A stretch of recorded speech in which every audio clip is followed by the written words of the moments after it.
Imagine if a really huge shift in your life came down to just the conversation you're having inside your own head right now. That inner voice, yeah. Yeah. The one narrating everything, it often sets our limits without us even realizing it. Exactly. And what if really mastering that voice, starting, right now, could fundamentally change your reality? I've been looking into some really fascinating ideas around this. And today, we're really diving into that core concept, that your internal dialogue. It's the golden key.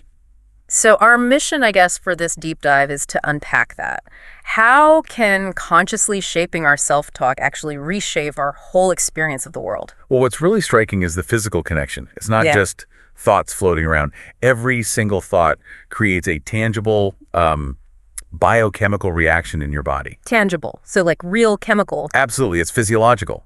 Think about how your self-talk, whether you're aware of it or not, is constantly firing and wiring specific connections in your brain. Firing and wiring. Yeah, like you're the conductor of this incredibly complex orchestra inside you. Your thoughts are the music, directing your physical and emotional state. Okay, I like that analogy, the conductor. And it gets really practical when you think about, say, first thing in the morning. Those automatic negative thoughts pop up. Hey, today's going to be rough, or I'm not ready for this. Oh, yeah, definitely happens. Those aren't just passing feelings. They're actively laying down neurological pathways. They're kind of programming your day for struggle before it even starts. Wow. Programming the day. That's powerful. And it connects to how the brain itself works. It has this quirk where it doesn't fully distinguish between something really happening out there and something you vividly imagine inside. Exactly.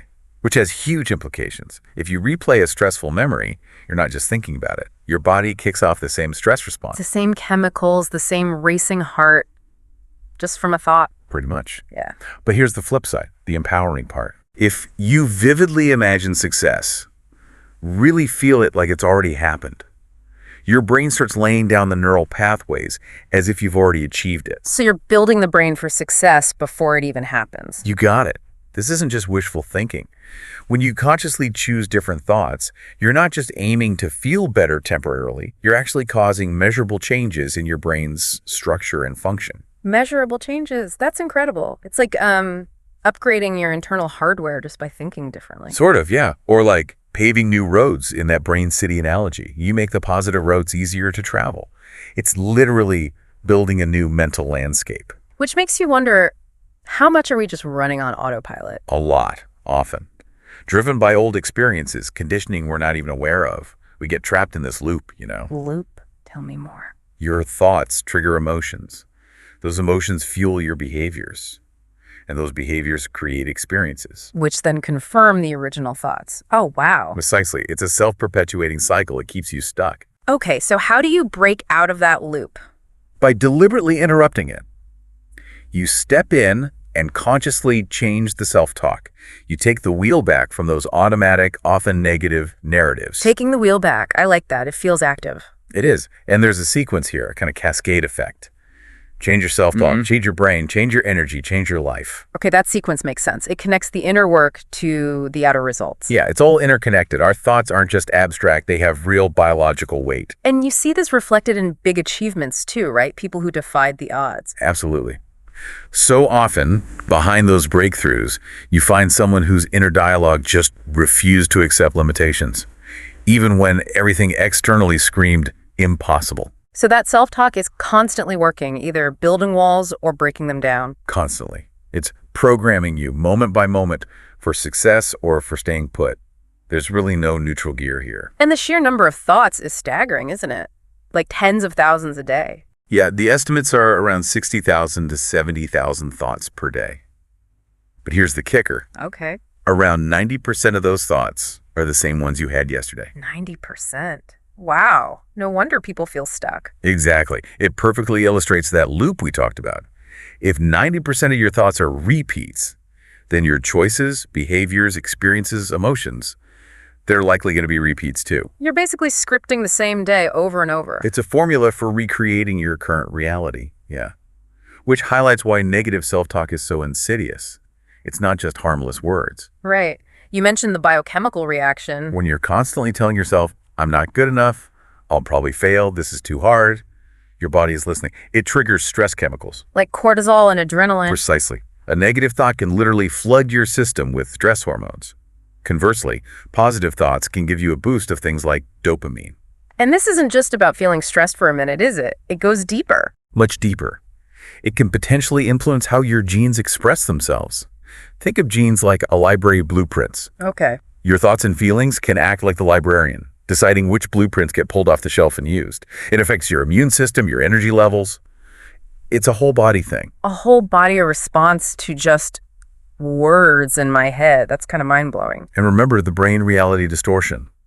Your body reacts to a stressful thought the same way it reacts to actual physical danger. So worrying about something feels the same to my body as that thing actually happening. On a chemical level, yes. And over time, the body can almost get, well, addicted to those familiar negative states. It gets used to that cortisol cocktail. Addicted to feeling bad. That sounds counterintuitive. It does. But it's about familiarity. The body craves the chemical states it knows, even the unpleasant ones. It's like it has a preferred flavor of misery it keeps defaulting to. So that explains why breaking negative patterns feels so hard sometimes. It does. And it leads to these limiting beliefs we hold, right? I'm just not a confident person, or money always slips through my fingers. We treat them like facts. Exactly. But they're not objective truths. They're just thoughts repeated so often, usually with strong emotion attached, that they've become hardwired. They've literally carved pathways in our brains. Like that path worn through the grass you mentioned. That's the perfect analogy. The more you walk it, the deeper and easier it gets. The more you think, I can't, the stronger that I can't pathway becomes. It explains why we repeat life patterns. Okay, but it sounds a bit bleak. Are we just stuck with these worn-in paths? But here's the really hopeful part. Neuroplasticity. Neuroplasticity. I've heard that term. The brain's ability to change. Exactly. Your brain isn't fixed concrete. It's adaptable, like clay. It's constantly rewiring itself based on your thoughts, your experiences, your focus. So, we're not doomed to repeat the past. We can actually build new paths. Absolutely. You have the power to create entirely new neural circuits through conscious, intentional thought. That adaptability is the key. It's the biological basis for change. Okay, so how do we leverage that? What's the right approach versus the wrong one? Well, the common but kind of backward approach is waiting for something outside of you to change first. Yeah. I'll feel happy when I get the promotion. I'll be confident when I lose weight. We're waiting for the external reality to shift. Which usually means you're waiting a long time. The more effective way understands that your external reality largely mirrors your dominant internal state, your thoughts and feelings. So change the inside first and the outside follows. That's the principle. Those repetitive thoughts are actively programming your future right now.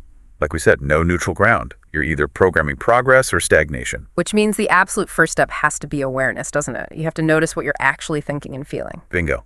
You can't change programming you don't even know is running. That awareness takes courage, but it's the doorway out of autopilot. Okay, so let's get into the nuts and bolts. The neuroscience. You mentioned neurons that fire together. Wire together. It's a fundamental principle. Every time you think a thought, you activate certain neurons. If you think that thought repeatedly, especially with feeling, those neurons form a stronger connection. They wire together. Exactly. They build a relationship, making it easier for that specific thought pattern to fire again in the future. It's like building a neural highway. So when we start using new empowering self-talk, you start firing different neurons together. You begin building new highways. And just as importantly, the old, unused negative pathways start to weaken. They get pruned away like unused garden paths overgrown with weeds. Pruned away. So you're literally reorganizing your brain, upgrading the operating system. That's a great way to put it. Every positive, intentional thought is like an electrical signal carving out new circuits for a different reality. So practically speaking, let's go back to the morning instead of the usual groan. What if the moment you wake up, before you even get out of bed, you consciously choose different words, maybe whisper them, feel them. I am excited about today. I have the energy for this. Feels a bit weird at first, maybe. It might, but you're not just saying words. In that instant, you are firing completely different neural networks than the you morning network. You're telling your body to produce different chemicals. You might even be activating different genes. Wow. All from a few intentional words first thing. It starts a biological cascade. And this ties into mental rehearsal too. Like athletes visualizing their performance. Exactly. Why does that work? Because the brain, again, struggles to differentiate real from vividly imagined. Athletes program their nervous system for success through visualization. So we can do that with our self-talk. Even more powerfully, combine clear, intentional words, I am capable, I am resourceful, with elevated emotion. Really feel the gratitude, the joy, the power of those words as if they're already true. Feeling it is key then, not just reciting. Crucial. When you do that, you're not just thinking differently. You're teaching your body at a cellular level a new way to be. You're creating a new neural signature, a new energetic blueprint. A new blueprint. That sounds like where those big shifts, those quantum leaps might come from. That's the idea. And some frameworks connect this to the quantum field. The idea that thoughts are energy. Ripples in a pond. Sort of. Like dropping pebbles of thought energy into this field of possibility, attracting similar energies back. Quantum physics is increasingly suggesting our focused awareness influences reality. So our thoughts aren't just internal, they have an external energetic effect. That's the perspective. When you practice focused, emotionally charged self-talk, you become like a broadcasting tower. You're sending out a specific electromagnetic signal. Becoming a quantum creator, using thoughts and feelings as the signal. Precisely. You're tuning your broadcast to the reality you want to experience. Which brings us to coherence, right? Thoughts and feelings working together. Yes. Just mechanically repeating affirmations, I am wealthy, while feeling anxious about bills. That doesn't work so well. The signals are mixed. Like static on the radio. Exactly. Real power comes when thought and feeling align. When your head and your heart are saying the same thing, that's emotional coherence. And that's measurable. It is. Your heart rhythm becomes more ordered, your brain waves synchronize. It's a physiological state of alignment. And in that state, you become a much more powerful broadcaster, a magnet for aligned experiences. So, okay, daily practice. You wake up, you say, I am worthy of greatness, but then you have to feel it. You have to let yourself feel the truth of it, yeah? Let it resonate in your chest, in your body. That feeling component is what really rewires the circuits and shifts your energy field. So the focused, feeling-based self-talk creates a new signature. It trains the brain away from the old defaults. It's like tuning that radio dial we talked about. Maybe you've been stuck on the Worry FM frequency. You're consciously, deliberately tuning into Abundance AM or Health Radio. It requires consistency, though, right? And really feeling it. Unwavering consistency and genuine emotional intensity. Because remember, every word is doing something. It's either reinforcing the old reality or building the new one. No neutral. Always programming. Always. Which leads into practical strategies, like a focus challenge. Okay, like that 3-day protocol idea. Exactly. It provides structure. Starts with the morning ritual. Wake up, hand on heart, maybe 20 minutes of intentional, quiet, life-affirming whispers. Focused. Gently bring your mind back if it wanders. 20 minutes first thing. Okay, then what? Afternoon reinforcement. Quick boost, maybe 2 to 4 p.m. Just 5 minutes. Reconnect with the morning feelings. Maybe add some physical movement. Walk around saying it. Clench your fists, feeling the power, anchoring it physically. And throughout the day. All-day vigilance. This is key. Consciously catching the negative self-talk the moment it pops up. Oh, there's that I can't thought again, and immediately swap it. No, I am capable. I am figuring this out. Immediate replacement. Got it. And evening. Evening consolidation. Maybe 7 to 9 p.m. Sit quietly again, hand on heart, 15 minutes. Review any wins from the day, even tiny ones. Feel gratitude. Feel anticipation for tomorrow. Affirm the new pathways are strengthening. And those specific times, morning, afternoon, evening, there's a reason. Yeah, they align with research on brain receptivity. Times when the brain is potentially more open to suggestion and reprogramming, maximizes the effect. Okay, so structure helps. What about managing your state during those 3 days? Constant mindful awareness. Noticing your emotional state. If negativity creeps in, use your breath. Just a few deep breaths can anchor you back to the present and interrupt the negative spiral. And maybe keep track. Definitely recommend a notebook. Jot down the negative thought when you catch it, then write down the positive replacement you used. Reviewing that list before sleep really helps embed the new patterns. What if you mess up? Slip back into old habits? Oh, it's totally normal. Yeah. Especially at first. The goal isn't perfection. It's about catching yourself faster each time and gently, lovingly redirecting. Think of it as full immersion, building new mental muscle. And this isn't just mental gymnastics. You're saying it changes biology. Absolutely. We talked about brain chemistry, but the heart is huge here too. It generates a powerful electromagnetic field. The heart's feel. Yes. And when you feel those positive emotions, gratitude, joy, compassion generated by your self-talk, your heart rhythm becomes coherent, ordered. It sends signals of safety and well-being up to the brain. So the heart talks to the brain. Constantly. There's more information flowing from heart to brain than the other way around. This coherent heart signal tells the brain to calm down, reduces stress hormones. And boosts the good chemicals. Exactly. Upregulates dopamine, serotonin, oxytocin, endorphins, the chemicals of possibility. This can even influence gene expression over time. Your cells are literally listening and tuning in. Cells tuning in. Wow. So positive self-talk creates healthier cells. It leads to higher, more coherent cellular frequencies. This aligns with biophysics, the idea that cells communicate and function optimally at certain vibrational states. Better communication, repair, replication. And the impact on stress and immunity. Direct link. Lowering those stress hormones like cortisol through positive self-talk allows your immune system to function more optimally. Remember, the body treats thought-generated stress like a real threat, diverting resources. So negative self-talk literally weakens you over time. It can compromise resilience. Positive, coherent self-talk strengthens it, fostering calm and adaptability under pressure. Okay, but let's be real. Starting this, it might feel fake, right? Saying, I am abundant when the bank account looks scary. Totally. Expect resistance. Expect discomfort. Expect that voice saying, who are you kidding? So that resistance is normal. Not just normal. It's often a good sign. It means you're actually challenging the status quo. Think of it as the body's chemical addiction to the old feelings kicking back.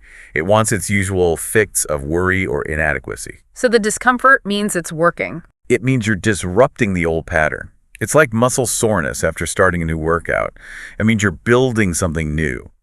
That nagging voice is the old program fighting for survival. So leaning into the new thought, despite the resistance, is how you build the new pathway. Precisely. Every single time you feel that pull towards negativity and you choose the new thought, you reinforce the new circuit. You are literally forging a new brain, a new identity in those moments. That reframes the discomfort. It's temporary effort for lasting change. Exactly. Like the labor pains before the birth of a new self. Are there signs it's starting to work? Early indicators? Often subtle things first, maybe sleeping a bit better, more consistent energy through the day, not those huge crashes. Maybe you notice you're standing taller, breathing deeper. These are biological shifts showing the new program is taking root. And that intense resistance period, maybe day 2 or 3. Yeah, often there's a peak, a wall of doubt. That's usually right before a breakthrough. It's like the old identity's last stand. The death throes of the old self. Okay. And a huge sign of progress is when you catch the negative thought really fast. And the positive replacement comes almost automatically. Right.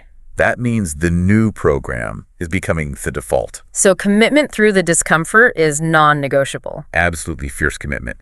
Sticking to the new self-talk, the new vision, even when you don't feel like it initially. That persistence is what makes the new pathways permanent. That's what transforms your life. And it doesn't just change your inner world, right? It ripples outward. Big time. When you fundamentally change your inner state, your energy, your broadcast, it changes the whole field of possibilities. Relationships shift, career opportunities appear, health can improve. You start seeing changes in how people respond to you? Often, yes. New opportunities might seem to just show up. It's like you're suddenly attracting things that align with your new internal frequency. Some call it quantum entanglement, your coherent energy influencing things. Like becoming that powerful broadcast antenna, attracting the right signal back. Exactly. Synchronicities, those meaningful coincidences, start happening more often. It's like the universe confirming you've tuned into a new frequency of possibility. So this really changes the fabric of reality as you perceive it.